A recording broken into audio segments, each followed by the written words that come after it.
میرے بھائی بہنوں، اس رات میں سارے رمضان میں بخشش ہوتی رہتی ہے، لیکن اس رات میں 4 آدمیوں کی بخشش نہیں ہوتی، باقی سب کی ہو جاتی اہل ایمان میں سے۔ تو 4 آدمیوں کی بخشش نہ ہونے کا مطلب یہ ہے کہ اگر یہ توبہ نہیں کرتے تو ان کے لیے معافی کوئی نہیں، اگر یہ توبہ کر لیں تو ایک دم معافی، ان کو بھی اللہ کی رحمت ان کو اپنے چھاؤں میں لے لے گی۔ پہلا ہے مدمن خمر، جو مستقل شراب کا عادی ہو، مستقل شراب پینے والا یا کوئی بھی نشہ کرنے والا جو آدمی کو مفلوج کر دیتا ہے۔ تو اس وقت میں نشہ خمر شراب ہی تھا، اب تو ہیروئن اور کوکین اور کیا کیا کو ٹیبلٹس بھی ایسی آ گئی ہیں، ایک ٹیبلٹ 5-5 ہزار کی ہے، اور ہمارے کالج سکول کے بچے بچیاں اس میں بالکل 16-17 سال کی عمر میں اس میں پھنسے ہوئے ہیں۔ تو مدمن خمرن، شراب پینے والے کی بخشش نہیں ہوتی۔ دوسرا کون ہے؟ عاق لوالدیہ، یہ عجب لفظ ہے عاق۔ عاق عقا یعقو ہے، اس کا مطلب ہوتا ہے پھاڑ دینا، ٹکڑے ٹکڑے کر دینا۔ تو اس سے مراد وہ اولاد ہے جو مسلسل نافرمانی کر کے ماں باپ کے دل کو توڑ دیتی ہے اور چیر دیتی ہے۔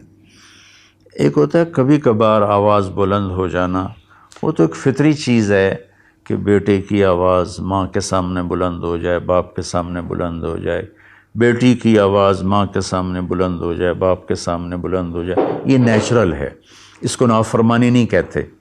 یہ ایک وقتی طور پر ہوتا ہے، پیچھے وہ ان کو پھر بیٹے کو خیال آتا ہے تو وہ معافی مانگتا ہے جا کے، بیٹی کو خیال آتا ہے وہ معافی مانگتی ہے جا کے ماں سے، تو ان کو نافرمان نہیں کہتے۔ عاقہ وہ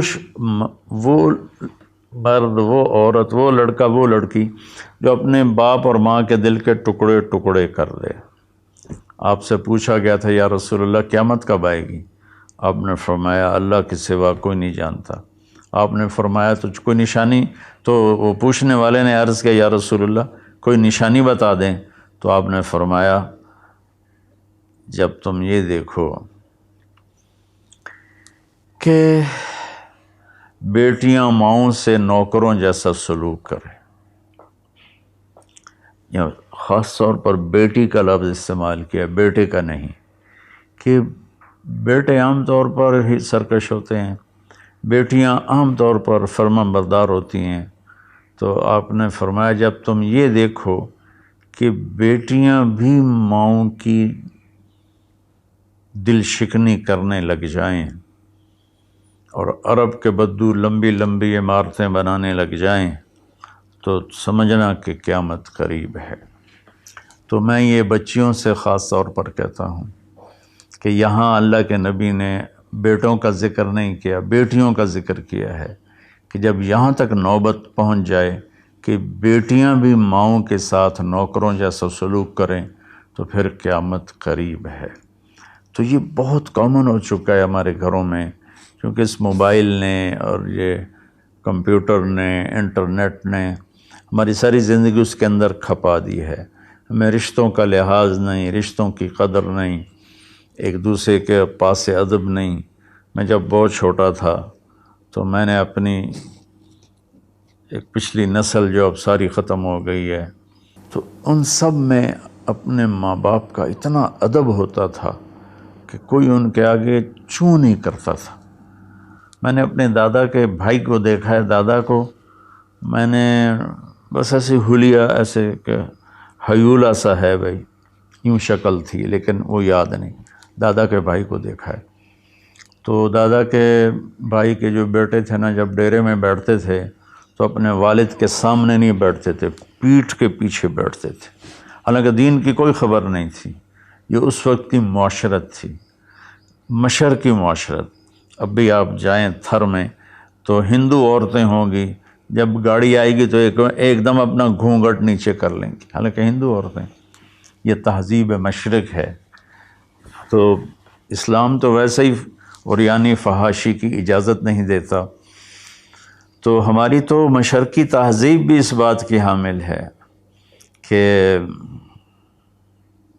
عورت حیا کے پردے میں چھپی ہوتی. اور اللہ نے مجھے تاریخ پڑھنے کا بہت موقع دیا. دنیا میں یہ جو راجپوت قوم ہے یہ آرین ہے. تو جب ان کی یہ قبل مسیح آئے ہندوستان میں، عیسیٰ علیہ السلام کی آمد سے پہلے ہندوستان میں آئے، پھر یہ خونخوار تھے اور آپس میں لڑتے تھے، تو پورا ہندوستان چھوٹی چھوٹی ریاستوں میں بٹا ہوا تھا. کبھی کسی راجا نے 5-10 ریاستیں فتح کر لیں ورنہ یہ اس طرح تقسیم تھا. تو یہ دنیا کی واحد قوم ہے. جب انہیں یقین ہوتا تھا کہ ہمیں شکست ہو جائے گی تو وہ سب سے پہلے اپنی بیٹیوں کو، بیویوں کو، ماؤں کو قتل کر دیتے تھے کہ کوئی ہماری بیٹیوں کی عزت سے نہ کھیلے، ہماری بہنوں ماؤں کی عزت سے نہ کھیلے. پھر جا کر لڑتے تھے، اور عام طور پر جس کو شکست ہوتی تھی وہی ایسا کرتا تھا اور اپنی جان دے دیتے تھے. چھوٹا سا واقعہ سناتا ہوں کہ مراٹھوں نے ایک قلعے پر حملہ کیا، شیر گڑھ اس کا نام تھا. تو اس کا جو راجا تھا وہ راجپوت تھا، اس کی طرف سے اورنگزیب کی طرف سے وہ وہاں اس قلعے کا وہ حاکم تھا، لیکن تھا ہندو.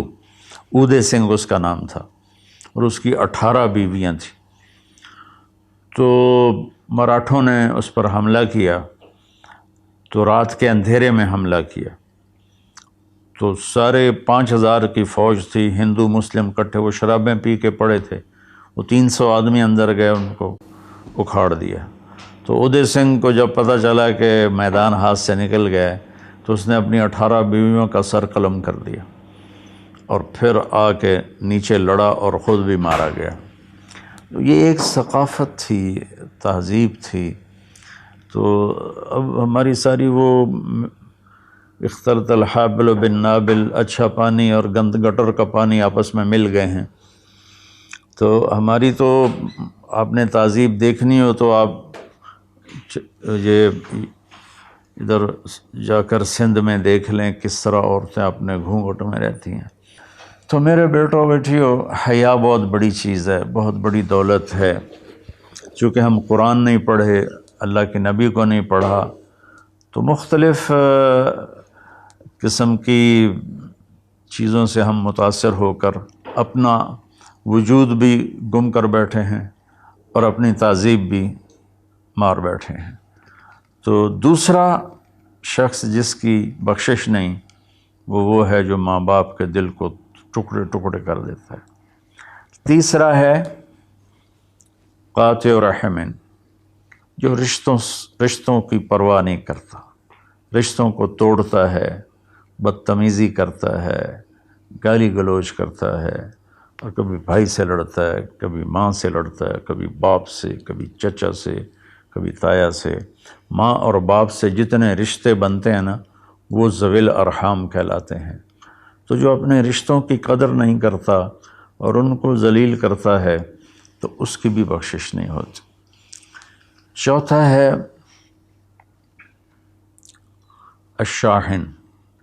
شاحن کہتے ہیں جو دل میں بغض رکھے کسی کے لیے، دل میں کینہ رکھے کسی کے لیے، تو اس کی بھی بخشش نہیں ہوتی.